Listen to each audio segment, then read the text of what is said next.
Hi there. For a lot of people, Hawkeye came. It was a fun 5 weeks of festive fun, watching Clint Barton battle it out with the help of newcomer Kate Bishop so that he could make it home in time to spend Christmas with his family. And then it just sort of went like that. Me at least, it's a little bit different. Now I know at this point I've put myself across as a bit of a shell when it comes to anything involving the Marvel Cinematic Universe. But I actually kind of love Hawkeye for what it's worth. It's not even a groundbreaking show, and it certainly doesn't try to, push itself forward as a game changer, and honestly, that's kind of why I have as much respect for it. Hawkeye knows exactly what it's supposed to be and doesn't strive for anything more, whilst not settling itself for anything less. I'd go ahead and argue that while it's not my favourite MCU show, when you look at it purely on a consistency basis, this might be one of the most tonally fluid MCU shows to date. It keeps to itself, it keeps itself grounded, it doesn't even shoot itself in the foot with an overly grand finale to end a very character-driven story. It doesn't dip in the middle of the season before hitting home with an amazing finale, and it doesn't undervalue its main characters while showcasing a weak antagonist circle. And it wasn't What If. Hawkeye sees the return of everyone's favourite most boring superhero, and come on, that isn't really a major insult. I still called him a superhero. Jeremy Renner has been a part of this universe as Clint Barton since 2011 when he first appeared in Thor, and to see him finally get his main, moment in the spotlight, it was really nice. Because since then he's really been a side act, if not less than that. And the comic book counterpart is such an interesting character. Like, the little that I have read, I love it. And it just seemed like in the MCU they didn't really know what to do with him until now, apparently. Hawkeye opens with Clint enjoying the holidays with his family, still seemingly troubled by the events of Avengers Endgame and his time as the mysterious vigilante, Ronin. At the same time, we're introduced to Kate Bishop, played by Hailee Steinfeld, someone whose surname I always manage to pronounce at least once in every 2 attempts. So Hailee Steinfeld brings a lot to this show. She's every bit the protagonist just as much as Clint, and that is awesome. Whenever the two share screen time, it's a blast. The pair hit it off immediately and their chemistry is magic from minute 1. Kate acts the energetic, youthful spirit, desperate to, impress and live up to the mantle that her hero has. Whereas Clint just wants to get shit done as quick as possible so that he can get home to spend Christmas with his family. It's the most non-superhero motive ever, and yet I love it. Honestly, in telling this story, the familial feel I got from their relationship as it blossomed really felt like a nice change of pace from the instant obvious signs that it's setting up for that kind of relationship in the future. This whole show is just a ton of fun. The comedy and the more light-hearted scenes blend very, very well with the more tender character-driven moments. Hence why I called this the most tonally fluid show, because I feel like it can change between the two and interchange the two into one very easily in a way that doesn't feel, very jarring unlike previous MCU projects. The character work on display across the board is fairly solid too. Clint gets more development here than ever before, and it feels like it's about damn time. The MCU is finally taken from the comics with his hearing aid. There's actually a pretty amazing scene where this is showcased in a non-superhero way, where he talks to the son on the phone. Unable to hear him because the hearing aid was broken in battle, and Kate is writing down his son's words, which I just thought was such a great scene.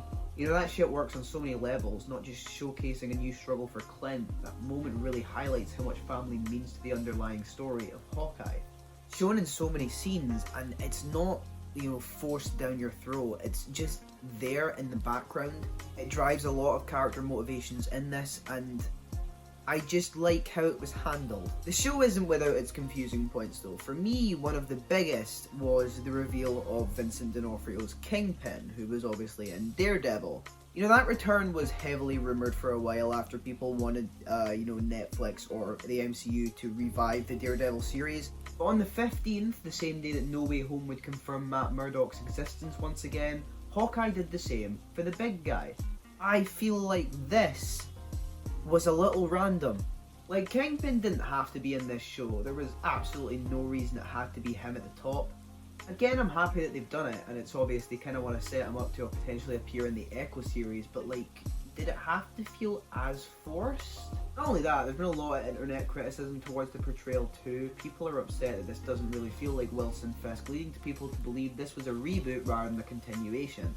That was until Vincent D'Onofrio went on to an interview to confirm that it is the same Wilson Fisk from the Daredevil series, and what would you know, Fisk deniers have been real quiet ever since. Aya is also another really great addition to this series.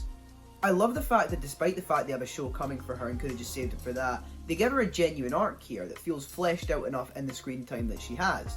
It feels very fluid and it feels natural, even if it is left somewhat open-ended, but let's be real, they need something to explore and link this to the Echo series when that eventually happens. In my humble opinion, however, none of these characters are the real scene stealers. That title has to go to everyone's favourite Russian assassin, Yelena Belova.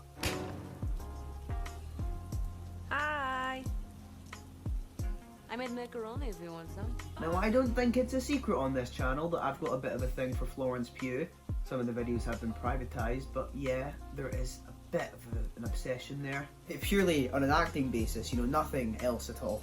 Kate, this is not cutlery. This is not cutlery. And there wasn't a whole lot of doubt that I'd at least enjoy Yelena in this show. I mean, she was the standout from last year's Black Widow, but I didn't expect her to be as much fun with the screen time that she had. If I'm being honest, the character work in this show is probably where it's at its best. Everyone gets really strong arcs and no one really feels wasted or underutilised at the end of the day, which is something that the other MCU shows so far have struggled a little bit with. It didn't feel all that balanced in terms of characters to plot lines. Everyone here has their moment to shine and I really like that. It's almost as if the lower stakes and the lesser need for this to play a bigger impact in the universe going forward meant that they could take more time to have more character story. And that is something that I really want to see more of going forward. I like this really character driven story as opposed to a big game changing city destroying event. Even with its antagonist circle, unless I've drastically misunderstood this, aside from the tracksuit mafia and Kingpin, who again very much feels like an add-on rather than a fully fledged overarching antagonist for the series, the show tends to focus a lot more on Hawkeye dealing with his past as Ronin, and I really appreciate that. The other shows and movies have all built up to this big climactic final battle with a villain, and while Hawkeye does still feature a final battle of sorts, there's really not an insane amount of build up to this fight. It's not treated as some big city leveling battle because it doesn't need to be. This is just another example of how this show knows its target and keeps on shooting for it.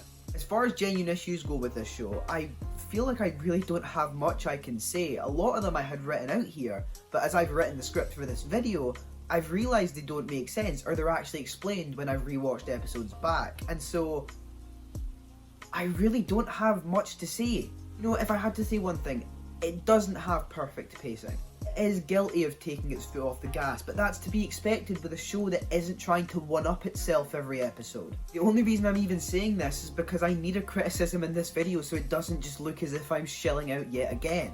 Hawkeye isn't really something to write home to your mother about. It's not the groundbreaking next step in the Marvel Cinematic Universe's reign on pop culture, but it's a very level-headed story that knows its place, going no further to risk collapsing in on itself.